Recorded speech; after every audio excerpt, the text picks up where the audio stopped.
సుజనులారా నియతి చేతనే శత్రు విజయం. అది మీకు గీయలేదా బుక్కు? మెల్లగా మెల్లగా.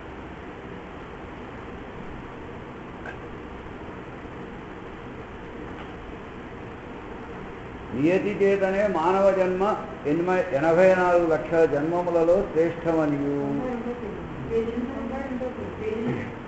92 అంటే అన్ని జీవరాశులలోకి మానవుడే గొప్పవాడని రొటీన్. అంటే మనం అనుకుంటాం, మనమే మానవుడే అనుకుంటున్నాం. ఒక ఆవు ఏది వచ్చి చెప్పలేం మనం శ్రేష్టమని, మనం అనుకుంటున్నాం. అంటే జంతువునాం నరజన్మ దుర్లభం అని మనం అనుకుంటున్నాం. ఎందుకు అనుకుంటున్నాం అంటే దీనికి మెయిన్ కారణం నియతి అని గురువు గారు చెప్పారు. నియతి అంటే డిసిప్లిన్ వల్ల. అంటే జంతువులకు డిసిప్లిన్ ఉండదు, మనకు డిసిప్లిన్ అని ఉంటుంది. డిసిప్లిన్కి ఈయన నియతి అని ఒక పేరు పెట్టారు. అంటే డిసిప్లిన్ అంటే ఏమో తెలుసుకోవాలి first. What is discipline? Discipline అంటే ఏంటి అంటే ఒక పని మనం చేయదలుచుకుంటే ఇది మంచి పనా చెడ్డ పనా ముందు మనకు తెలియాలి. ఇది మంచి పని, ఈ పని వల్ల నలుగురికి ఉపయోగపడుతుంది, ఈ పని వల్ల నలుగురికి నష్టం అవుతుంది. అంటే ఇది మంచి పని, ఇది చెడ్డ పని అని మనకు తెలిసినప్పుడు దానిలో చెడ్డ పనిని స్వీకరించక మంచి పనిని చేయడమే నియతి. అంటే ఫస్ట్ ఆఫ్ ఆల్ మనకు తెలవాలి ఏది మంచి పని, ఏది మంచి ఏది చెడు అనేది తెలిసినప్పుడే నియతి డిసిప్లిన్ అనేది అక్కడ వస్తుంది. మరి జంతువు గట్ట తెలుసు ఇది మంచి చెడు అని. కాబట్టి నియతి అన్నది ఒక జంతువులో రాదు అని అంటున్నారు. కుక్కకి ఏం తెలుసు అది తల్లి, ఆ జ్ఞానం ఏముంటుంది? అది మనకంటే ఒక నియతి అని ఉంటుంది. కాబట్టి మంచి చెడు విచక్షణ జ్ఞానం కలిగిన వాడు మానవుడు. జంతువుకు మంచి లేదు చెడు లేదు, అంటే it will live as it is అంతే. కానీ ఇక్కడ విషయం ఏమిటంటే ఒక కుక్క కుక్కలాగే జీవిస్తుంది చనిపోయే వరకు, ఒక సింహం సింహంలాగే జీవిస్తుంది, ఒక పాము పాములాగే జీవిస్తుంది. కానీ మానవుడు మానవుడిలాగా జీవించాలని రూల్ లేదు. అవునా కదా? ఇప్పుడు మానవుడిలాగా జీవిస్తే మంచిదే, కానీ ఒక మానవుడు కుక్కలాగా కూడా ప్రవర్తించవచ్చు. ఒక మానవుడు మనకు తెలియకుండా ఎప్పుడు మనల్ని కాటేస్తాడో కూడా మనకు తెలియదు. అవునా కదా? ఒక మానవుడు ఒక సింహంలాగా కూడా ప్రవర్తించవచ్చు. అట్లీస్ట్ ఒక వ్యక్తికి పోయిన వాడికి ఒక పాము వస్తుంటే దీనివల్ల నేను ఏ జాగ్రత్తలు తీసుకోవాలో వాడికి తెలుస్తుంది. ఇది పాము అంటే ఈ పనే చేస్తుంది. అవునా కదా? ఒక కుక్క వస్తే వాడికి తెలుస్తుంది. మానవుడి విషయం అట్లా కాదు. వీడు ఏ విధంగా ప్రవర్తిస్తాడో చివరి వరకు తెలియదు. అంటే ఒక చెడ్డవాడైతే, మంచి మానవుడైతే కాదు. కాబట్టి మానవుడిలో అన్ని లక్షణాలు కూడా రావచ్చు. అంటే కేవలం పశు లక్షణాలే జంతు లక్షణాలే కాదు, మానవ లక్షణాలు ఉండొచ్చు, దైవ లక్షణాలు కూడా ఉండవచ్చు. అంటే ఇవన్నీ మనం హౌ వీ డెవలప్ ఇట్ అనే దాని మీద వస్తుంది, అంతే కదా? How we develop. సరే, మనకు అన్నీ సక్రమంగా జరిగిపోతూ చుట్టుపక్కల మనకు బాధ కలగని విషయాలే అన్నీ బాగా, అంటే మనకు సంతృప్తికరంగా అన్నీ మన చుట్టూ బాగానే ఉంటే మనం మంచివాళ్ళమే. సపోజ్ మన పరిసరాలలో మనకి ఇష్టం లేని విషయం వచ్చినప్పుడు అప్పుడు మన నిజస్వరూపం వస్తుంది, అంతే కదా? మన పరిసరాలలో మనకేదో ఇష్టం లేనిదో జరిగిందో ఏదో జరిగిందంటే అప్పుడు ఒక మానవుడు కుక్కలాగా కూడా ప్రవర్తించవచ్చు. లేదా మానవుడు ఏదో ఆలోచన ఒక పాములాగా వాడు సాటేయవచ్చు. కాబట్టి మానవుడు ఎప్పుడూ ఒకేలాగా ఉంటాడు అని చెప్పేది అంటే ఒక సగటు మానవుడు, అంతే కదా? అంటే వాడికి దైవీ లక్షణాలు ఉండొచ్చు, కేవలం సగటు మానవుడి లక్షణాలు ఉండొచ్చు, ఒక పశువు లక్షణాలు కూడా ఉండొచ్చు. వేరే in an animal at least you're certain. కుక్కను అన్నొచ్చి నా మీద పడితే చేయదని మీకు తెలుసు, యూఆర్ సర్టన్ అసలు. ఈ విషయం మనం తెలుసుకోవాలి. ఇది negative point about a human being. ఇప్పుడు మనం డెవలప్ కావాలి. మనం ఇప్పుడు డెవలప్ అనేది కావాలి. కుక్కకు వేరే చాయిస్ లేదు అంటున్నది. పుట్టినప్పటి నుంచి చనిపోయే వరకు ఒక కుక్కలాగే పుడుతుంది, ఒక కుక్కలాగానే చనిపోవాలి. పాము పాములాగా పుడితే పాములాగే చనిపోతుంది. దానికి ప్రగతి అనేది ఉండదు. కానీ ఒక్కటి మటుకు సత్తను, పాము పాములాగే జీవిస్తుంది ఎండ్ వరకు. అంటే దానికి ఫర్దర్ స్కోప్ ఏం లేదు, డెవలప్మెంట్ స్కోప్ లేదు. వేరే మానవుడు కట్టగా వాడు ప్రయత్నం చేస్తే ఏది మంచి ఏది చెడు అనే విచక్షణ జ్ఞానం ఒకవేళ కలిగి ఉంటే పశు లక్షణాలు కలిగిన మానవుడు కూడా నియతి ద్వారా వాటిని దూరం చేసుకొని, వాటిని అతిక్రమించి, వాటిని అధిగమించి ఒక నార్మల్ అంటే ఒక ఎనిమల్ హ్యూమన్ బీయింగ్ ఒక హ్యూమన్ బీయింగ్గా కావడానికి స్కోప్ ఉంది.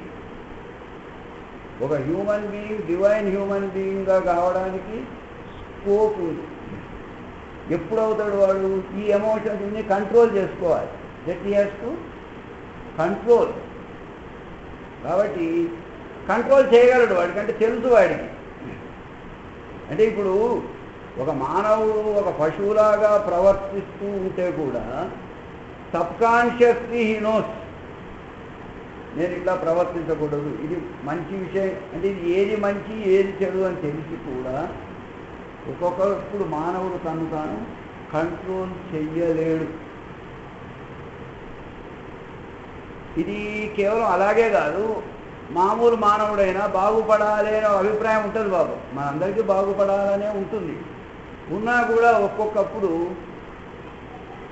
కొన్ని ఇన్సిడెంట్స్ వల్ల అనుకోండి, కొన్నిటి వల్ల మనల్ని మనము కంట్రోల్ చేయలేకుండా బై ఫోర్స్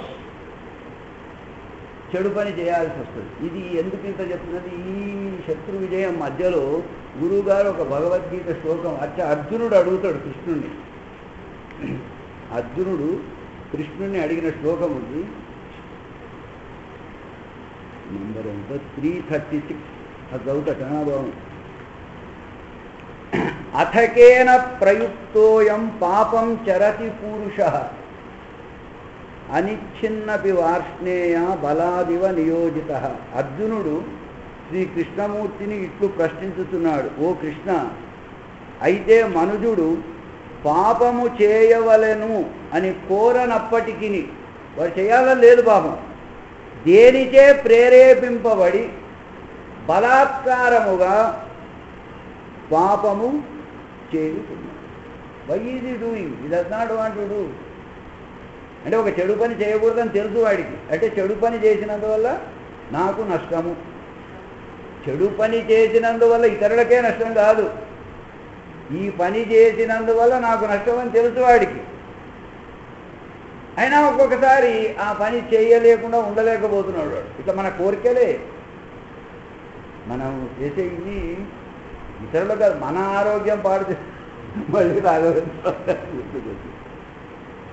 ఆయన కాఫీ పడదు తెలుసు ఆయనకు, ఆయన చిన్నపిల్లోడు కాదు, బట్ ఒక్కోసారి టెంప్ట్ అవుతాడు వాడు. అంటే why, what is the reason? Something should be there. అంటే ఇది మనకు చెడైనా ఇతరులకు చెడైనా అది మనకు తెలుసు, అయినా కూడా నేను వీళ్ళు ఎందుకు దేనిచే ప్రేరేపించబడి బలాత్కారముగా ఈ పని చేయుచున్నాడు అని అర్జునుడు, మీరు ఏం ఫికర్ చేయొద్దండి, మీ మనం దేనిచే ప్రేరేపింపబడి బలాత్కారముగా చేయుచున్నాడు. ఒకటే అంటే అంత మొత్తం జిస్టు ఈ కర్మయోగంలో 36 నుంచి 43వ శ్లోకం వరకు 8 శ్లోకాల్లో కృష్ణుడు చెప్పింది అల్టిమేట్లీ కోరిక. కోరిక, ఆ కోరిక వల్లనే ఇన్ని ప్రాబ్లమ్స్. మనం మన కోరికలను నియంత్రించగలిగితే ఇంకా మనం గమ్యం చేరినట్టే, ఇంకా డౌట్ లేదు. సో మనం గమ్యం చేరడానికి మనకు అడ్డుపడేది, మనం గమ్యం చేరుతుంటే వెనక్కు లాగేది ఏంటి? కోరిక. ఆ కోరికే మనకు పెద్ద శత్రువు. సో ఇక్కడ గురువుగారు వ్యాసం ఏం రాశారంటే, ఆ శత్రువు ఎక్కడో బయట లేడు, బయట ఉంటే బాగుండే, ఇంట్లో తలుపులు వేసుకొని హాయిగా ఇంట్లో ఉన్నాడు వాడు. ఇంట్లో ఉన్నా ఏదో ఒక నువ్వు గెస్ట్ రూమ్లోనే ఉండవా అని చెప్పలేము మనం. గెస్ట్ రూమ్లో రా, వంటింట్లో రా, నా బెడ్రూమ్లో కూడా రమ్మంటున్నావు అండి. ఇంట్లో అన్ని రూముల్లో you can move freely. He has got the liberty to move in all the rooms in our house. ఈ ఇంటిలో ఏ రూమ్లోనైనా నువ్వు అంటే ఎందుకు అంత మనకి ఆలోచించినాము అంటే వాడు మనకు ప్రియమైన మిత్రుడు అయిపోయాడు. అంటే వాడినే ప్రియమైన శత్రువు అంటాం. మనం అత్యంతంగా ప్రేమించే శత్రువు ఎవరు? కోరిక. భార్య కాదు, మీ మనమడు కాదు. మీరు నిజంగా ప్రేమించేది మీ కోరిక. మీ కోరికే మిమ్మల్ని మీ మనవాడిని ప్రేమించేటట్టు చేస్తుంది. మీ కోరికే మిమ్మల్ని మీ భార్యను ప్రేమించేటట్టు చేస్తుంది. మీరు ఎవరినైనా ఈ ప్రపంచంలో ప్రేమిస్తున్నా, ఎవరినైనా ఈ ప్రపంచంలో ద్వేషిస్తున్నా దానికి కారణం మీ కోరికే, ఇతరులు కాదు. కాబట్టి కోరిక చెప్పినట్టు మనం నాట్యం చేస్తున్నాం. ఈ జీవన నాట్యానికి కారణం కోరిక. ఆ కోరికే మన శత్రువు. ఆ కోరికను మనం ఆ కోరికతో గెలవాలి. యుద్ధంలో గెలవడం అంత ఈజీ కాదు. బయట ఉన్న శత్రువు కాదు వాడు, ఇంట్లో ఉన్నాడు. కాబట్టి ఒక్కొక్క రూమ్లో నుంచి వెళ్ళదీయాలి వాడు. అంటే అన్ని రూమ్స్లో వాడు వ్యాపించి ఉన్నాడు. అన్ని రూమ్స్లో ఉన్నాడు వాడు, ఒక రూమ్లో లేడు. కాబట్టి 1 by 1 వాడిని ఎరాడికేట్ చేయాలి కోరిక. సో ఇక్కడ కోరిక అనే శత్రువు మన శరీరంలో ఉన్నాడు, ఇంద్రియాలలో ఉన్నాడు, మనస్సులో ఉన్నాడు. అంటే ఇన్ని రూములు మన బుద్ధిలో కూడా ఉన్నాడు. So these are the addresses of కోరిక. ఎందుకంటే ఎప్పుడైనా ఒక శత్రువుని మనం గెలవాలి అంటే మన ఇల్లు చెప్పబోయా పోయి కొట్టేస్తాను అంటాం కదా. So these are the addresses of కోరిక. మీకు అడ్రస్ కూడా ఇచ్చేసిన, ఇంకా మీరు పోయి దెబ్బలాడుకోవచ్చు. మీ బాడీలో ఉన్నాడు, అంటే శరీరంలో, మీ ఇంద్రియాలలో ఉన్నాడు, మీ మనసులో ఉన్నాడు, మీ బుద్ధిలో కూడా ఉన్నాడు. కాబట్టి ఇప్పుడు వీడిని అటాక్ చేయాలి. కాబట్టి ఈ వరుసగా 5-6 శ్లోకాలలో ఇవే ఉన్నాయి. అయితే ఇక్కడ జిస్తేవంటే, ఎందుకంటే ఇంతకుముందు రాగానే రాఘవేంద్రరావు గారు మంచి మాట చెప్పారు, సత్సంగత్ నిస్సంగత్, చాలా ఇంపార్టెంట్ పాయింట్. అంటే ఈ అన్ని శ్లోకాలు నేను మధ్యాహ్నం చదివా అవుట్ ఆఫ్ మై ఇంట్రెస్ట్. అయితే మనం ఇదివరకు ఒకసారి ఒక శ్లోకం చదివి ఇందులోనే, ఇంద్రియాణి పరాణ్యాయు ఇంద్రియేభ్య పరం మనసస్సు పరా బుద్ధి బుద్ధే పరసస్సు. ఇంద్రియాల కన్నా మనస్సు గొప్పది. మరి ఇంద్రియాలలో ఉన్న కోరికను జయిస్తాం అంటే జయించాలి స్టెప్ బై స్టెప్. దానికన్నా మనస్సు గొప్పదయ్యా. ఆఫీసర్ని పట్టుకో, క్లర్క్ వాడు చెప్పినట్టే ఇచ్చాడు. మనస్సు ఎందుకు? బుద్ధిని పట్టుకో, మనసస్సు పరా బుద్ధి. బుద్ధిని పట్టుకో, వాడు ఇంకా జనరల్ మేనేజర్, వీళ్ళందరినీ కంట్రోల్ అవుతుంది. బుద్ధే పరసస్సు సహా, బుద్ధి కన్నా అతీతమైనది ఏదో అది ఆత్మ. కాబట్టి ఈ చిన్నవాళ్ళ నుంచి ఎరాడికేట్ చేసే బదులు టాప్ మోస్ట్ ఫెలోని పట్టుకోను. టాప్ మోస్ట్ ఫెలోని పట్టుకుంటే మొత్తం నీ కంట్రోల్లోకి వస్తుంది. మొత్తము నీ కంట్రోల్లోకి వస్తుంది. అర్థమైంది? ఎందుకు ఇది ఇంత చెప్తున్నారంటే శంకరాచార్యులు శ్లోకంలో చాలా బాగా చెప్పారు. ఆయన మోస్ట్ ప్రాక్టికల్ పాయింట్ అది. సత్సంగత్వే నిస్సంగత్వం అన్నాడు. నిస్సంగత్వం అంటే ఏమిటి? సత్సంగత్వం మర్చిపోండి మీరు, నిస్సంగత్వమే పట్టుకోండి. నిస్సంగత్వం అంటే ఏమిటి? అటాచ్మెంట్ యువర్ పరిసరాలు. ఇన్నిటితో మన సాంగత్యం ఉంది, భార్యతో, పిల్లలతో, మనవంతో. ఇదే కదా, ఇదే మనకు సాంగత్యం. ఎందుకు వీళ్ళతోనే ఉంది? ఇప్పుడు ఎందుకు మీకు మీ మనవడితోనే సాంగత్యం ఉంది? ఆయన నా మనవడు అనే భావన మీలో ఉంది కాబట్టి ఉంది. ఈవెన్ ఆ భార్య అనే భావన మీలో ఉంది కాబట్టి మీకు అది ఉంది, అవునా కాదు? కాబట్టి ఈ నిస్సంగత్వం రావాలి అంటే దీనికి మూల కారణం మళ్ళీ కోరికే, ఇంకేమి లేదు. ఏమిటా కోరిక అని కూడా మీరు అడగండి. కోరిక అంటే ఏమిటి అసలు? నేను ఎప్పుడూ ఆనందంగా ఉండాలి అనేది మీ కోరిక. ఏ మనిషికైనా అంతే. ఎంత వేద విజ్ఞాన పండితుడైనా, ఎంత మహాయోగి అయినా, 24 గంటలు కళ్ళు మూసుకునేటోడైనా, ఎప్పుడు కళ్ళు తెరిచేటోడైనా అందరికీ ఉన్న కోరిక ఒకటే. వీడు కళ్ళు తెరిచి ఆనందం కోసం వెతుకుతాడు, వాడు కళ్ళు మూసి ఆనందం కోసం వెతుకుతున్నాడు. కోరిక అదే, అవునా కాదు? కాబట్టి ఈ నిస్సంగత అంటే వీటి మీద నీకు కల అటాచ్మెంట్, రాగము, వీటికి అంతటికే కారణం మళ్ళీ కోరిక. సో ఈ నిస్సంగత్వం అంటే వీటి నుంచి నువ్వు దూరం కావాలి. ఎందుకు దూరం కావాలి అని మళ్ళీ అడగచ్చు. ఎందుకు దూరం కావాలంటే మన ఆధ్యాత్మిక గమ్యం భగవంతుడు కాబట్టి. ఎందుకంటే అది ఫస్ట్ మనకు బేసిక్ ప్రిన్సిపుల్, అది పెట్టుకుంటేనే మనకు వస్తుంది. మన ఆధ్యాత్మిక గమ్యం భగవంతుడు కాబట్టి మన ఆధ్యాత్మిక గమ్యం ఈ జనన మరణ పరంపర నుంచి దూరంగా అనుకుంటే వీటి నుంచి దూరంగా. లేదు ఇవే బాగున్నాయంటే చాలా బాగుంటాయి. ఎందుకంటే ఈ జన్మలో ఇవి ఉన్నది, నెక్స్ట్ జన్మలో కలర్ మారుతుంది. నీ భార్య నీ చెల్లెలు కావచ్చు, నెక్స్ట్ జన్మలో నీ కూతురే అమ్మ కావచ్చు. Same wine in different bottles, కానీ వెరైటీ కూడా బాగానే ఉంటుంది. దీని నుంచి కానీ ఒక్కటేమంటే వీటితో పర్మనెంట్ ఆనందం ఉండదు. తాత్కాలికంగా సుఖం ఉంటుంది, కానీ ప్రాబ్లమ్స్ ఎక్కువ ఉంటాయి. నీకు శాశ్వతమైన ఆనందం కావాలి అనుకుంటే ఈ తాత్కాలికంగా నిన్ను ఆవరించిన పరిసర వస్తువులు, పరిసర వ్యక్తులతో నీ యొక్క అటాచ్మెంట్ దూరం కావాలి అని అనుకుంటే, ఏ కారణం ఏదైతే పూర్తిగా చెప్తూ ఉన్నాడో నేను వాడిని నువ్వు కంట్రోల్ చేయాలంటే అసలుని పట్టుకో. కానీ కృష్ణుడు కూడా ఈ 33 నుంచి ఈ శ్లోకాలన్నింటిలో ఇంద్రియ నిగ్రహం చేయి, మనస్సు చాలా చెడ్డది, ఇన్ని చెప్పాడు పాపం. అంటే ఎక్కడైనా పాయింట్ దొరుకుతుందని, అంటే అందుకని మనకు అసలు పాయింట్ కావాలి. ఇక థియరీ నాలెడ్జ్ చెప్పు, ఇంద్రియాలను నిగ్రహించంటే ఎక్కడైతే అసలుని పట్టుకుంటే అన్ని కంట్రోల్లో. కాబట్టి అసలు వాడెవరు? ఆత్మ, భగవంతుడు వాడేవాడు. సో సత్సంగత్వే వాడిని పట్టుకుంటే వీళ్ళంతా ఢీలా. ఎందుకు ఢీలా పడతారని అడగాలి.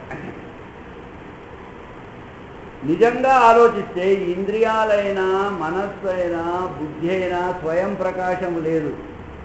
అంటే వాటికి అంతటికి వాటికి చైతన్యం లేదు. అది అందరికీ తెలుసు. వీడు బయటికి పోతే అయిపోయాడు.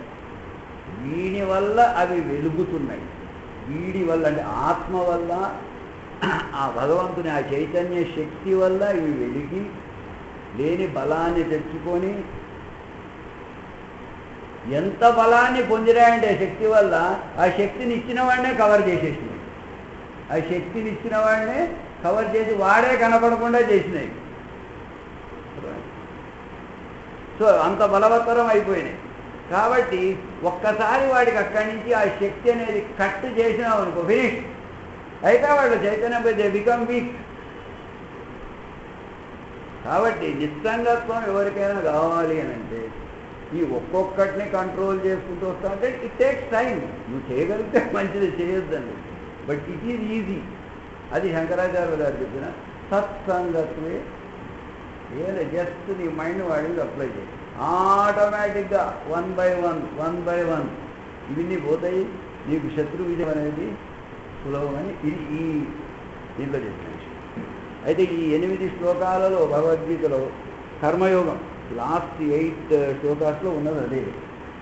సో అది ఊకే జిస్ట్గా చెప్పిన.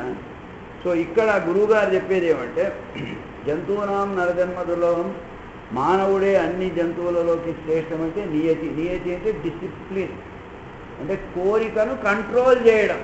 కోరికను టోటలీ ఎరాడికేట్ కాదు. నియతి డిసిప్లిన్ అంటే టు కంట్రోల్, అంతే కదా. నియతి అనే word itself discipline, not eradicate or kill. You should control. కొంతమందిని స్ట్రిక్ట్గా కంట్రోల్ చేయొచ్చు, మరీ నెత్తికెక్కించుకున్న వాళ్ళను అంత స్ట్రిక్ట్గా కంట్రోల్ చేయలేము మనం. నెమ్మదిగా మంచి మాటలతో కెజోలింగ్ అంటారు. కెజోలింగ్ అంటే తీయగా చెప్పి మంచిగా కంట్రోల్ చేయాలి, అంతే కదా. ఇప్పుడు ఇంద్రియాలు ఉన్నాయి, వాటిని గట్టిగా కంట్రోల్ చేయొచ్చు.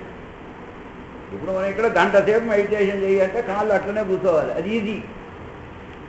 They can be controlled easily. ఇంద్రియాలు కళ్ళు గట్టిగా మూసుకోమంటే మూసుకోగలం మనం ప్రయత్నం చేస్తే. అక్కడ కొంచెం స్ట్రిక్ట్గా డిసిప్లిన్ను ఇంప్లిమెంట్ చేయడం సులువు. వేటికి? ఇంద్రియాలకు, బాహ్య ఇంద్రియాలకు. కానీ మనస్సును కంట్రోల్ చేయడం వీటిలాగా ఉండు అంటే అది ఉండదు. ఎందుకంటే అది కనపడితే కదా అసలు ముందు కనపడదు, దాన్ని పట్టుకొని ఆపలేం కదా మనం. కాబట్టి to control the mind is not that easy. Discipline, మైండ్ను డిసిప్లిన్ చేయాలి అని అంటే ఇంద్రియాలను చేసినట్టు స్ట్రిక్ట్ ఇంప్లిమెంటేషన్ మనము చేయలేం. ఏదో నెమ్మదిగా బుజ్జగించి ఏదో మంచి మాటలు చెప్తే చేయాలి అంతే. బట్ ఏదైనా ఒకటి మంచి మాటలు చెప్తే ఎవరైనా లైన్కి వస్తారు, అవునా కదా. మనం ఏదైనా సాధించాలి అని అనుకున్నా, ఒక పని సాధించాలి అని ఒక గోల్ పెట్టుకున్నప్పుడు అది చెప్పడానికి 2 ways ఉంటాయి. ఇఫ్ యూ టెల్ స్ట్రిక్ట్లీ ఒక్కోసారి చేసేటప్పుడు కూడా చేయడు పని. మనకు ఒక వ్యక్తి నుంచి మనకు ఒక సహాయం కావాలంటే చెప్పే విధానం కూడా చాలా ఇంపార్టెంటా కాదా? ఏదో నెమ్మదిగా ఆ విషయంగా చెప్తే దొరికిపోతాడు. కొద్దిలో ఉబ్బి తప్పిపోయో కొంచెం పొగడతలో ఏదో చేయాల్సి వస్తుంది. ప్రతి ఒక్కదానికి ఉంది. సో మన గోల్ ఏంది? మనకు ఒక పని కావాలి. స్పిరిచువాలిటీలో మనం ఒక గోల్ పెట్టుకున్నాము. దీనికి కొంతమందిని గడిగాయి అని కొట్టి వాళ్ళతోనే డిసిప్లిన్ చేసేస్తే యాజ్ ఫర్ యాజ్ ఇంద్రియాలు ఆర్ కన్సర్న్. మనస్సుకు కూడా అదే మెథడ్ నేను పెడతానంటే నడవదు, ఎందుకంటే అది ఇక్కడ అవుతుంది. సో దాన్ని డిసిప్లిన్ చేయడము. సో నియతి అంటే డిసిప్లిను. సో ఈ డిసిప్లిన్ మనము ఈ గురువు గారి వ్యాసం వల్ల ఎవరిని ఎట్లా డిసిప్లిన్ చేయాలి అనే విషయాన్ని ఈయన డీటెయిల్గా రాశారు. లాస్ట్లో గురువు గారు కూడా అల్టిమేట్లీ చెప్పింది శంకరాచార్య గారి స్తోత్రమే. ఏది? సత్సంగత్వే. అంటే డైరెక్ట్గా కనుమూతో సత్సంగత్వం చేయడం కష్టం కాబట్టి ఫస్ట్ కొంచెం వీటిని నియంత్రిస్తూ సత్తుతో సాంగత్యం చేయాలి. అంటే బోత్ షుడ్ గో టుగెదర్, అంతే కదా. అల్లా డబ్బాగా తిరిగి నేను ఒక్కటేసారి కళ్ళు మూసుకుంటానండి, ఎక్కడ కూర్చొని అంత ఈజీగా ముందు శరీరమే కూర్చోదు. కాబట్టి రెండూ నడవాలి. సత్తుతో సాంగత్యం చేసుకుంటూ టు బిగిన్ విత్ ఇంద్రియాలను నియంత్రించడం, మనస్సును నియంత్రించడం, స్లోగా మనము సైడ్ బై సైడ్ చూస్తే వన్ హెల్ప్స్ ది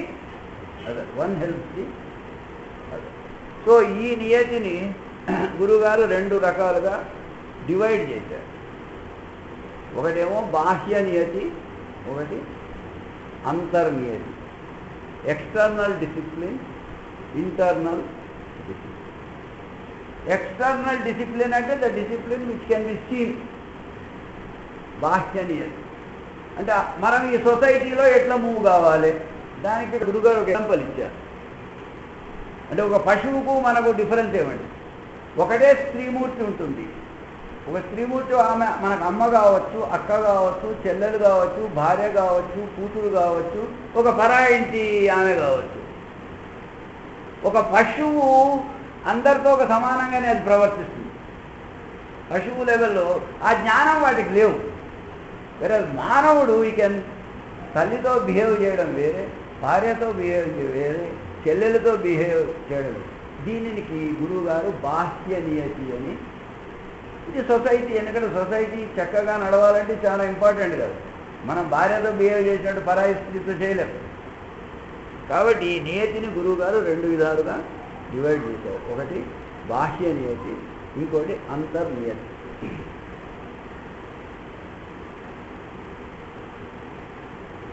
అయితే ఫస్ట్ ఆఫ్ ఆల్ ఈ బాహ్య నీతిని మనం ప్రాక్టీస్ చేసుకుంటూ పోతే దీనివల్ల అంటే ఎక్స్టర్నల్ డిసిప్లిన్, దీనివల్ల it helps to make internal discipline easy. ఈ బాహ్య నియతిని ప్రతి మానవుడు గమనించుట అభ్యంతర నియతి సంపాదనకు. అభ్యంతర నియతి అన్న అంతర్నియతి అన్న అది రాంగ్ టర్ము. గురువుగారు అభ్యంతర నియతి అంటే అంతర అంటే మళ్ళీ లోపలనే. అభ్యంతర నియతి సంపాదనకు హేతువగును. సో ఇది బాహ్య నియతిలో వారు చెప్పారు. సో బాహ్య నీతి వరకు మనం చేసుకోవచ్చు బై ఫోర్స్ అనుకోండి. అంటే ఇంకోటి బాహ్య నీతి అంటే సొసైటీకి భయపడి కూడా బాగా ఎక్స్టర్నల్ డిసిప్లిన్ ఉంటుంది. టు మెయింటైన్ ద డెకోరం అనేది వాట్ ఎవర్ ఇట్. ఇప్పుడు అంతర్నియతిలో 3 రకాలు అన్నారు మళ్ళీ. ఏది? ఇక అభ్యంతర నియతి త్రివిధముగా ఉన్నది. అందులో 3 నియతులు ఏవే చెప్పారంటే ఒకటి శరీరము, ఒకటి ఇంద్రియములు, ఒకటి మనస్సు. మరి మనస్సును బుద్ధి అట్లా డివైడ్ చేసిండు. శరీరములు, ఇంద్రియములు, మనస్సు. మనస్సు అంటే మళ్ళీ అది ఇప్పుడు ఈ మూడిట్లో ఈ 3 వస్తాయి. సో ఇక్కడ శారీరక నియతి ప్రథమ సోపానం. అంటే ఇప్పుడు మన అభ్యుదయానికి, మన ఆధ్యాత్మిక గమ్యం చేరడానికి బాహ్యనీతి అయిపోయింది. ఎందుకంటే మనకు మెయిన్లీ ఇప్పుడు అంతర్నియతి కావాలి. ఏమాత్రం బాహ్యనీతిలో ఇక్కడ రాలేడు, ఇక్కడ వచ్చి వేస్ట్. సో ఈ మానవ దేహము శరీరమాద్యం ఖలు ధర్మ సాధనం అని చొప్పున ఏ ధర్మ సాధనకైనా ఈ శరీరం మనకు ఒక మంచి పని చేయాలి. ఎందుకంటే జంతు శరీరంతో చేయలేం కదా. మానవ శరీరం మన భగవంతుడు మనకి ఇచ్చిందే మంచి పని చేయడానికి, ధర్మ సాధనకు. అంటే ఇక్కడ ధర్మ సాధన అంటే మళ్ళీ 2 వస్తాయి. ధర్మ సాధన అంటే ధర్మ కార్యములు చేయడము, మంచి పని చేయడం అనేది ఒకటి. మన యొక్క ప్రాథమిక ధర్మం ఏదో తెలుసుకోవడం కూడా ధర్మ సాధనే. మన ప్రాథమిక ధర్మం అంటే డివైన్ ఎసెన్స్, అంటే మన నిజస్వరూపం ఏంటి అని తెలుసుకోవడం కూడా ఒక ధర్మ సాధనే. అదే రొటీన్గా ధర్మం అంటే 2. ఈ ప్రపంచంలో మంచి పనులు చేయడానికి అని శరీరం. Unless your body is healthy, unless you are strong, మీరు ఒకటి చేయాలనుకున్నా చేయలేరు. కాబట్టి మొట్టమొదటిది ఏమిటంటే శారీరక నియతి, అంటే బాడీ యొక్క డిసిప్లిన్. సో ఇక్కడ బాడీ యొక్క డిసిప్లిన్లో గురువుగారు ఫస్ట్ ఫుడ్ గురించి చెప్పింది. అంటే ఈయన ఎక్కువ ఎలాబరేట్ చేయలేదు. మొదట ఆహార నియతి అన్నారు. అంటే వాట్ ఫుడ్ మనం తీసుకోవాలి. ఇక్కడ మనకు మెయిన్గా ఇక్కడ మనమంతా ఉన్నది ఏదో బాడీ బిల్డింగ్ లెక్చర్లు కాదు, ఇవి ఇంటలెక్చువల్ బిల్డింగ్ కాదు. ఇక్కడ మనం మెయిన్గా వచ్చింది స్పిరిచువల్లీ స్ట్రాంగ్ కావడానికి మనం వచ్చాం. కాబట్టి అయినంత వరకు మనము సాత్వికమైన ఆహారం తీసుకోవాలి. అంటే మాంసాహారము, డ్రింకులు గింకులు తీసుకోకుండా, అంటే తమో ప్రవృత్తిని కానీ రజోగుణ ప్రవృత్తిని కానీ పెంచే ఆహారం కాకుండా సాత్విక గుణాన్ని పెంచే ఆహారమే మనము తీసుకోవాలి. సో ఇక్కడ మొదట ఆహార నియతి అన్నారు. తర్వాత వ్యాయామ నియతి అంటే డైలీ అంత ఎంతో వాకింగో exercise to keep the body healthy. అంటే బాడీని హెల్తీగా ఎందుకు పెట్టాలి అని మళ్ళీ బాడీని హెల్త్లో పెడితేనే నువ్వు స్పిరిచువల్ సాధన చేయలేవు. కరెక్ట్ గంట సేపు కూర్చోవాలంటే బాడీ హెల్తీగా ఉండాలి, అంతే కదా. అంటే మన గోల్ ఒకటి పెట్టుకోవాలి ఎప్పుడు మనం. ఆ గోల్ని అటైన్ చేయడానికి ఈ టాపిక్ మనకు ఎంత హెల్ప్ ఇస్తుంది. సో మొదటిది ఆహార నియతి, రెండవది వ్యాయామ నియతి, మూడవది బ్రహ్మచర్య రూప నియతి, అంటే కార్నల్ నాలెడ్జ్. అయినంత మటుకు ఓజోధాతు చాలా ముఖ్యం, మనకు బలదాయకమని మన పుస్తకాలు చెప్తాయి. అయినంత మటుకు this we have to control, use it to the extent it is required. బ్రహ్మచర్య రూప నియతి. తర్వాత ఆసన నియతి, కూర్చున్నప్పుడు కరెక్ట్గా కూర్చోవడము. స్థాన నియతి, నిద్రా నియతి, అంటే ఎక్కువ పండుకోకూడదు. అది కృష్ణుడు కూడా చెప్పాడు. ఎక్కువ నిద్రపోవడం కూడా మంచిది కాదు ఒక ఆధ్యాత్మిక సాధకుడికి, మరీ తక్కువ నిద్ర కూడా మంచిది కాదు అన్నాడు. నిద్రా నియతి చేతను. వ్యుత్థాన నియతి అంటే ఎట్లా లేయడం, ఎట్లా, ఇది చాలా డీటెయిల్స్ ఉన్నాయి. ఒక ఆధ్యాత్మిక సాధకుడు కూర్చున్నప్పటి నుంచి ఎలా లేయాలి, లేచినప్పటి నుంచి ఎట్లా కూర్చోవాలి. ఇక్కడ వచ్చినప్పుడే నేను పెద్ద పొరపాటు చేశాను. ఏమి నేను చేసిన పొరపాటు అంటే, గురువుగారి 2 పుస్తకాలు ఆమె పద్మమ్మకు ఇవ్వాలనుకున్నప్పుడు ఇక్కడి నుంచి ఇట్లా వేశా. తర్వాత నాకు చాలా బాధ అయింది. గురువుగారి పుస్తకాలు నాకు ఇచ్చిన నేను లేచిపోయి ఇవ్వాలి, లేదా ఆమెనా లేచి తీసుకోవాలి. అంటే మనకు ఆ పుస్తకాల మీద గౌరవం లేదు. ఎందుకు ఇట్లా చేశాను అప్పటి నుంచి మైండ్లో తిరుగుతున్నాను. వేరే పుస్తకాలు వేసినట్టు గురువుగారి పుస్తకాలు ఎప్పుడు వేయకూడదు. మీకు అర్థమైందా? లేచిపోయి ఇవ్వాలి. అది నేను ఇవాళ చేసిన పెద్ద పొరపాటు. చాలా ఇంపార్టెంట్ సార్, ఇవన్నీ ప్రతి ఒక్కటి ఇంపార్టెంటే. అట్లీస్ట్ మనకు అర్థమైతే వీళ్ళు కరెక్ట్ ఇట్ నెక్స్ట్ టైం. గురువు పుస్తకం అంటే గురుస్వరూపమే, ఇంకా దానికన్నా వేరే కాదు. ఇది గురువుగారే అనే భావనతో మనం చదివినప్పుడు మనకు ఎట్లా అర్థమవుతుంది? ఆ గురువుగారు ఏదో రాసింది లేవయా అని చదివినప్పుడు అర్థమయ్యే విధానమే వేరే ఉంటుంది. కాబట్టి సద్గురువులు రాసిన పుస్తకాలే అమూల్యం. అదేదో మన అదృష్టం కొద్దీ మనకు 5, 6 పుస్తకాలు దొరికినాయి. ఇంకా కొన్ని ఆ సార్ ఏదో ప్రింట్ చేయిస్తా అని పాపం ఆయన బాధపడుతున్నాడు. అదేదో కార్యరూపం దాల్చాలి. ఎందుకంటే ఇంత అమూల్యమైన పుస్తకాలు ఉండడమే మన భాగ్యం. నేను నిజంగా చెప్తున్నాను. వేరే పుస్తకాలు ఏం అవసరం లేదు. ఊరికే టైం వేస్ట్ చేయాలి. ఇవి చదివిందే చదవాలి. అంటే ఒకసారి చదివితే లాభండి. చదివిందే చదివితే అన్నీ వస్తాయి మీకు. అంటే కేవలం ఆధ్యాత్మిక జ్ఞానమే కాదు, మీ సాధనలో కూడా మీకు ఇంప్రూవ్మెంట్ ఇస్తాయి. I can assure you this. అది గురువుల పుస్తకంలో ఉన్న గొప్పదనం.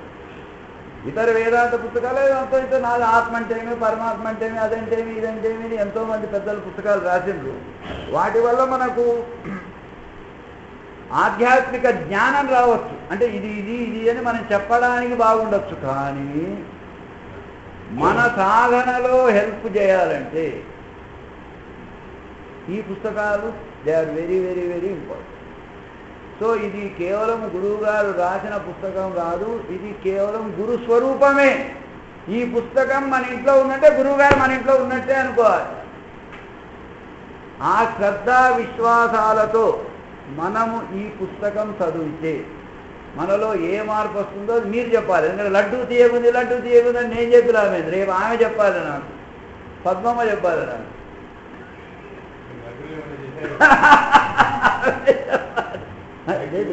So valuable book. అది మనకు ఆ వాల్యూ తెలవాలి అని చెప్తున్నాను. అంతకన్నా నేను చెప్పేది చాలా కేర్ఫుల్గా ఉండాలి పుస్తకాలు. సో ఈ శారీరక నియతలు చెప్పారు. About the food, about the exercise, about the mode, how you getup, how you SIT, how you talk to the other person, how you sleep. So ఇవన్నీ ఇంపార్టెంట్. ఇవన్నీ we do by the body. కాబట్టి ఇవన్నీ మనకు శారీరక నియతుల ద్వారా. ఇవి కొన్నింటిని మనం ప్రాక్టీస్ చేయొచ్చు. కొన్ని ఏమైతే అంటే మనము సాధన చేస్తుంటే ఆటోమేటిక్గా కూడా మనకు తెలియకుండానే వేరే వాళ్ళే చెప్తారు, ఏం సార్ మీరు అప్పుడే మీ మాటలు ఏదో మార్పు ఉంది. Others also can make. కొన్ని ప్రయత్నం ద్వారా వస్తాయి. నా అభిప్రాయంలో కొన్ని ప్రయత్నం ద్వారా వస్తాయి, ఎన్నో సాధన ద్వారా మనకు వస్తాయి. అందులో మనలో అది ఇది ఉండాలి. అంటే నేను మారాలి, ఆధ్యాత్మికంగా నేను ఒక పరిపూర్ణ వ్యక్తిగా ఎదగాలి, గురువుగారు చెప్పినట్టుగా నేను మారాలి అనే భావన మనలో ఉంటే తప్ప సాధన హెల్ప్ చేస్తుంది. మన ప్రయత్నం కూడా అవసరం. మరి ప్రయత్నం లేకుంటే కూడా కష్టమే కదా. God help those who help themselves. ఇప్పుడు ఈ వాక్యంలోనే చూడండి, God help those who help themselves అంటే ఆయన హెల్ప్ ఇంత, మన హెల్ప్ ఇంత. ఏమంతే. నేను ఒక అడుగు ముందుకేస్తే సాయిబాబా, నేను ఒక అడుగు వేస్తా అన్నాడు, 10 అడుగులు వేస్తా అన్నాడు సాయిబాబా. అంతే కదా. నువ్వు నా వైపు ఒక అడుగు, నేను నీ వైపు 10 అడుగు. ఆయన 10 అడుగులు వేసే అవసరం 6 అడుగు వేస్తే చాలు. ఇక ఆయన 3 అడుగులకే మొత్తం ప్రపంచం అంతా. సాయిబాబా అన్నా వామనుడు అన్నా ఒకటే. So God help those who help themselves అంటే, సో మన హెల్ప్ ఏమిటి అంటే నేను బాగుపడాలి అనే ఒక ఆకాంక్ష మనలో ఉండడమే పెద్ద హెల్ప్. మనం ఏదో సాధన కళ్ళు మూసుకొని చేసాం, అసలు ఐడియా వస్తుందాలు మనకు నేను బాగుపడాలి అనే ఐడియా వచ్చి మన గురు సాన్నిధ్యానికి వచ్చేస్తే that is the help what we're doing to our self. అప్పుడు ఆయన తప్పకుండా మనకు హెల్ప్. సో ఇక్కడ God help those who help themselves అంటే 50% మనది, 50% 1% మనదైతే 99% గాడిది. ఆ 1 కూడా వద్దంట, 0.5% చాలు. ఎందుకు ఇంత నేను చెప్తున్నాడు, భగవద్గీతలో ఒక శ్లోకం ఉంది. ఏమి శ్లోకం అంటే శబ్ద బ్రహ్మాది వర్తతే అని ఒక శ్లోకం ఉంది. అది మొత్తం నాకు రాదు. నాలో భగవంతుడున్నాడు అంటే కృష్ణుడు చెప్పింది, నాలో భగవంతుడున్నాడు, ఆయనను చూడాలి అనే ధ్యాస కలిగి నేను యోగము చెయ్యాలి. నువ్వు ఇంకా కూర్చోలే మెడిటేషన్కు, నేను యోగము చెయ్యాలి అనే భావన నీలో కలిగితే చాలట. శబ్ద బ్రహ్మాది వర్తతే అంటే శబ్దాన్ని దాటేసినావు. అంటే వేదాలు చదవడము, పురాణాలు చదవడము, భజనలు చేయడము, వీటన్నిటి ఫలం వచ్చేసింది పోనండి. సో ఇది ఇదివరకు గుండప్ప గారని గురువు గారి శిష్యుడు ఒక ఆయన వచ్చేవాడు. ఆయన ఎక్కువ చెప్పేవాడిని, మీరు ఆ ఐడియా వస్తే చాలు అన్నట్టు. నేను కూర్చోవాలి, కళ్ళు మూసుకొని కూర్చోవాలి, నాలో ఏదో భగవంతుడు ఉన్నాడట, అంటే నేను ధ్యానము చేయాలి అనే ఐడియా వస్తే చాలండి, వీటన్నిటి ఫలం వచ్చేది నీకు అన్నాడు. సో ఈ విషయం మనం తెలుసుకోవడం ముఖ్యం. సో ఇది శారీరక నియతిని గురించి గురువుగారు చెప్పింది. ఇటుల చేయుటచే ఏవి శారీరక నియతి వల్ల ఏవి లాభాలంటే నేను చెప్పారు. ఎప్పుడూ హెల్తీగా ఆరోగ్య భాగ్యము కలుగును, ఆధ్యాత్మ విద్యాలాభమునకు యోగ్యుడై సార్థకతను, అంటే మెడిటేషన్ కానీ ఆధ్యాత్మిక విద్య సాధనకు you will be having a fit body, అంతకన్నా ఏం లేదు, ఫిట్ బాడీ వస్తుంది. ఈ రెండే కాకుండా ఇంకొకటి కూడా ఇచ్చారు, స్థూల శరీరంపై అభిమానం స్లోగా తగ్గుతుంది.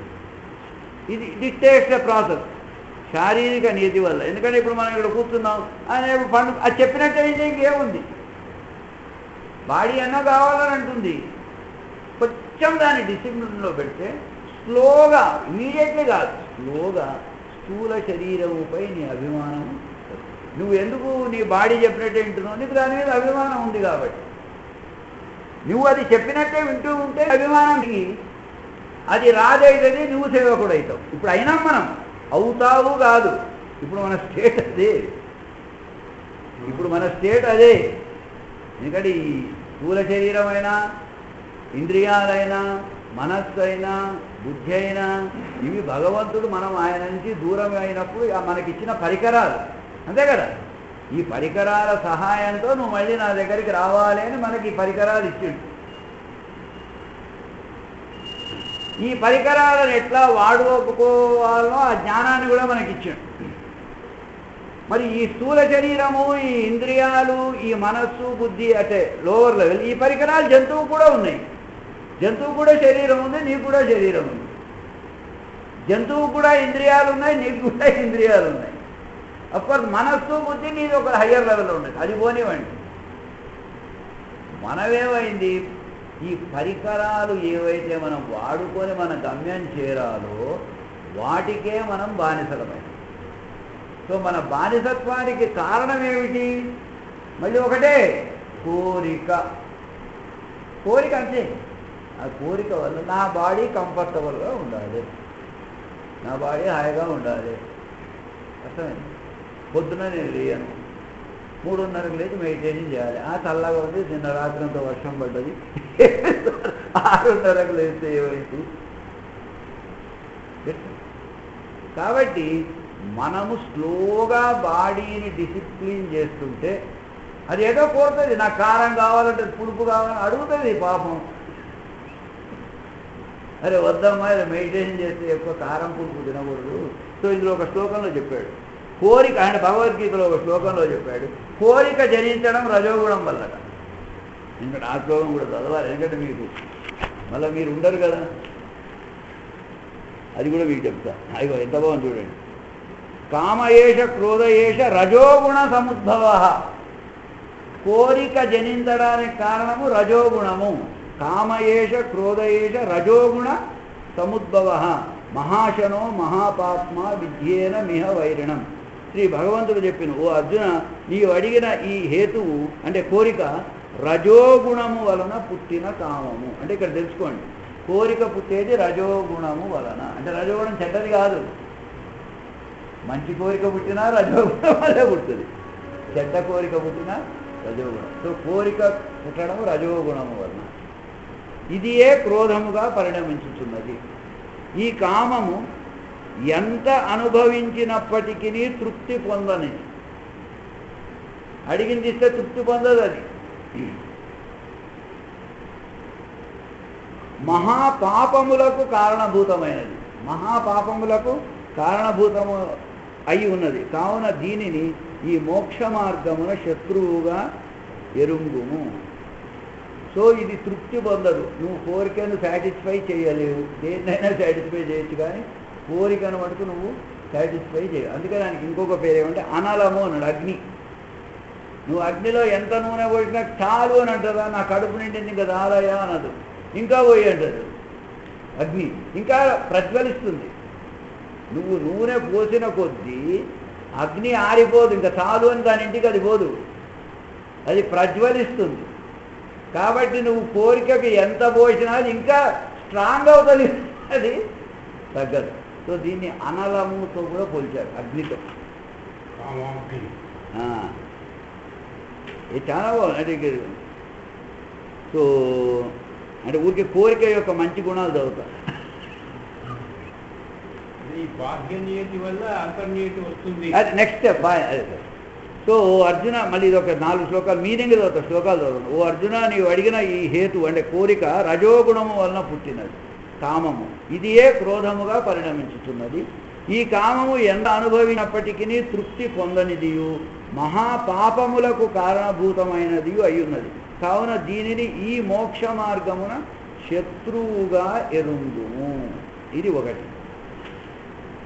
ఈ కోరిక ఎటువంటిదంటే పొగచేత అగ్నియు, మురికి చేత అద్దమును, మావి చేత గర్భమందలి శిశువును కప్పబడి ఉండులాగున ఈ కామము చేత నీ ఆత్మజ్ఞానమును కప్పబడి ఉన్నది.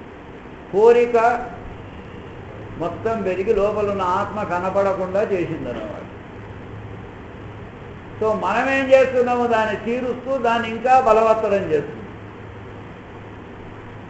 కాబట్టి ఆత్మను కప్పిన దుప్పటిని ఇంకా చిక్కు చేస్తూ పోతున్నాం. We are going on making it చిక్.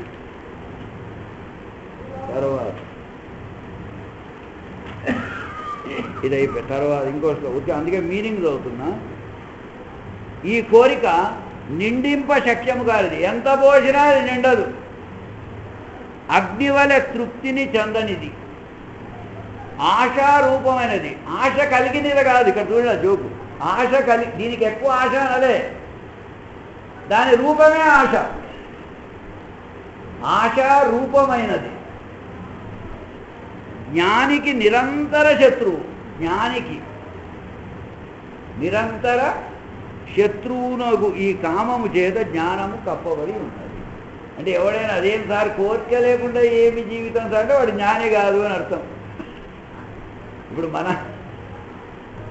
మన లైఫ్ పోలేంది, కోరికలు తీర్చుకోవడం. పొద్దున లేచినప్పటి కోరికలు తీర్చుకోవడమే తప్ప వేరేం లేదు కదా. కాబట్టి జ్ఞానికి నిరంతర శత్రువు, మనకు నిరంతర మిత్రుడు వాడు. అందుకే మొత్తం మన ఇల్లంతా వానికి ఇచ్చినాం. అన్ని రూములు వాడే. ఇవి ఆక్యుపై, నేను ఇంటి బయట పోయి కూర్చుంటా అనే లెవెల్కి దిగజారిపోయినా. ఇంటి బయట ఏముంటుంది మామూలుగా, ఒక మెడకోటి గట్టి ఉంటుంది, బావు బావు అంటుంది. అట్లా తయారైపోయింది కదా బతుకు. సో జ్ఞానికి నిరంతర శత్రువునకు ఈ కామము చేత ఆత్మజ్ఞానము కప్పబడి ఉన్నది. ఈ కోరిక యొక్క గుణాలు చదువుతుంది. ఈ కామమునకు ఏది, ఈ కోరికకు అడ్రస్ ఏంది? What is the address? ఈ కామమునకు ఇంద్రియములు, మనస్సు, బుద్ధి ఆశ్రయములని చెప్పబడుచున్నది. ఆ ఇంద్రియాదుల చేత కామము ఆత్మజ్ఞానమును కప్పివైచి మనుజుని మిగుల మోహపెట్టుచున్నది. సో ఇది అడ్రస్. దీని తర్వాత సో నెక్స్ట్ ఏమంటాడు కృష్ణుడు, భరతవంశ శ్రేష్ఠుడవగు అర్జున, కాబట్టి నీవు మొట్టమొదట ఇంద్రియములను నిగ్రహించి జ్ఞాన విజ్ఞానములను అంటే శాస్త్రజ్ఞాన అనుభవ జ్ఞానములు రెండింటినీ నాశనము చేయునదియు పాపస్వరూపమైనదియునగు ఈ కామమును తప్పకుండా సంపూర్ణముగా విడిచివేయము అన్నాడు. Which is not possible. Which is not. ముందు ఇంద్రియాలను నువ్వు నిగ్రహించి ఈ కోరికను పరిమార్చు అని అంటున్నాడు 41 శ్లోకంలో. ఇది అర్థమైంది ఆయనకు. అంటే ఎందుకు ఇట్లా, first you make him confused and then you will come to the solution. 42వ శ్లోకంలో ఏమన్నా, ఇది మనకి ఇంపార్టెంట్. దేహాదుల కంటే అంటే శరీరం, దేహాదుల కంటే ఇంద్రియములు గొప్పవి, ఇంద్రియముల కంటే మనస్సు గొప్పది, మనస్సు కంటే బుద్ధి గొప్పది, బుద్ధి కంటే గొప్పవాడెవడో అతడే ఆత్మ అని పెద్దలు చెప్పుదురు. అంటే ఇందుకు చెప్పిన కదా ఇంద్రియాన్ని. ఇది 42వ శ్లోకం. ఇక్కడ ఇంద్రియాలను కంట్రోల్ చేయమని చెప్పి 41వ శ్లోకంలో, 42వ శ్లోకం దీనికన్నా అది గొప్ప అంటే ఇది పెట్టుకుని ఆఫీస్కి పోయి ఆ ప్యూన్కు పైసలు అని చెప్పి వానికన్నా వీడు గొప్ప, అది మొదలే చెప్పచ్చు కదా. ఇది 42. తర్వాత 43వ శ్లోకం ఏమంటే, ఇక్కడ గొప్ప బాహువులు కలవు అర్జున, ఈ ప్రకారము కంటే బుద్ధి కంటే అతీతమైన దానినిగా ఆత్మ నెరింగి బుద్ధి చేత మనస్సును బాగుగా అరికట్టి జయించుటకు కష్టసాధ్యమైనట్టి ఈ కామము అను శత్రువును నశింపజేయుము. ఇది ఫైనల్ శ్లోకం. ఇప్పుడు ఆయన చెప్పిన సత్సంగతి ఇది లాస్ట్. అల్టిమేట్లీ ఇది అన్నమాట మనకు కావాల్సింది. బుద్ధి కంటే అతీతమైన దానినిగా ఆత్మ నెరింగి బుద్ధి చేత మనస్సును బాగుగా అరికట్టి బుద్ధి చేత జయించుటకు కష్టసాధ్యమైనట్టు ఈ కామము అను శత్రువును నశింప చేయుము. ఎందుకంటే 5 శ్లోకాలు చదివితే మనకి శత్రు విజయం అనేది మనకు next week we can follow it. చదువు చెప్తున్నాడంటే చెప్తున్నాడు మొదట ఏం చెప్తున్నాడు? ప్రాబ్లం చెప్తున్నాడు. ప్రాబ్లం ఎట్లా సాల్వ్ చేసుకోవచ్చు తర్వాత మార్గం చెప్తాడు. సో అల్టిమేట్ శ్లోకం 47 తెలుసుకోవాల్సింది మొదటి బుద్ధిని నియమిస్తే ఇవన్నీ ఇస్తుంటే మనకు అర్థం కాదు. కాబట్టి మొదటి ఇంద్రియాలు, తర్వాత వాటి తర్వాత మనస్సు,